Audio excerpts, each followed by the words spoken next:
But yeah, in our entertainment news updates, High Life musician and lead for creatives in the National Democratic Congress, Rex Omar, has reiterated the party's willingness to lay down better plans for creatives' intellectual property. Now, according to him, the royalty system in Ghana has been defective due to the absence of a law that will stipulate the exact amount of money to be paid for people's intellectual property. Speaking at Joy FM's Manifesto debate on creative economy, he said his party will make sure the law is passed if voted into power.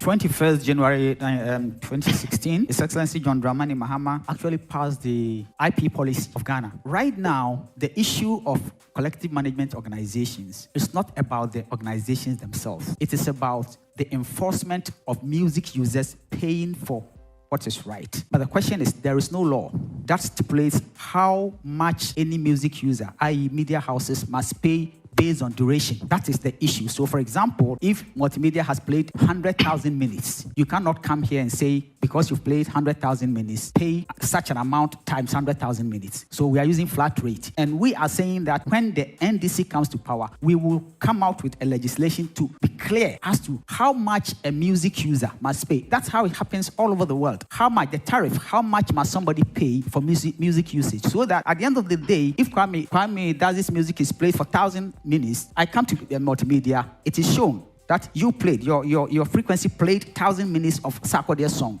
and each minute is 1 pesewa. So that is how much you are owing us. This is what we don't have now, and this is what NDC government.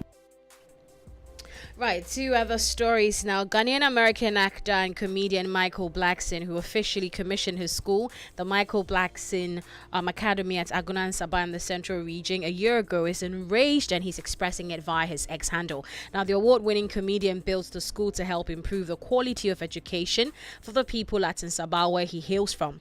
Now, the three-story Michael Blackson Academy complex was fully furnished, completely free, and open to the public. However, Michael Blackson is not too happy about how things have turned out for him financially. So he went on his X, and he is very, very upset. Starts off by saying, Ghana robbed me and a lot of other people that trusted them enough to invest in that country. Ghana has set me back financially, and I'll never forgive them for this. The world can't allow these people to do this and get away with it. There's got to be some kind of consequences. And he says, I'm taking Ghana to the world court. They won't get away with this. Bonds only goes bad if there's some type of civil war.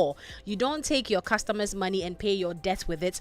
And then he says, I did Euro bonds because I figured that will help pay for the lifespan of the free school I built. Ghana decided to use our money to pay their debt to China or whoever and leave us hanging. And so he's talking about, how his investment has gone bad, and the fact that he now understands where Trump is coming from when he describes third world countries as bleep holes and all of that. And so people are also reacting to that news on social media.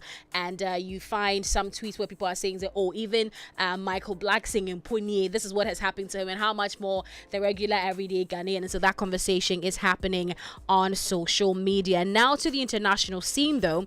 Music mogul Sean Diddy Combs, who has faced a parade of sexual assault lawsuits and a federal human trafficking probe in the last year, has been arrested. The producer's attorney tells CNN.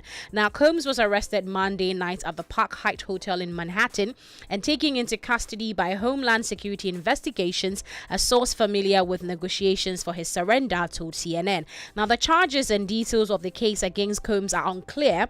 The arrest was made based on an indictment that is expected to be unsealed today. That's according to a statement from Damian Williams, that is a U.S. attorney for the Southern District of New York. And so that conversation is also making rounds on the timeline, so people are weighing in on that as well. And that ends it for entertainment news updates here on Drive Time. My name is Akofa Lexis. All right, thank you so much. Entertainment updates are proudly brought to you by Zonda Tech Ghana, your one-stop shop for heavy machinery and commercial vehicles and spare parts. And if it's football you want, we've got it all on DSTV.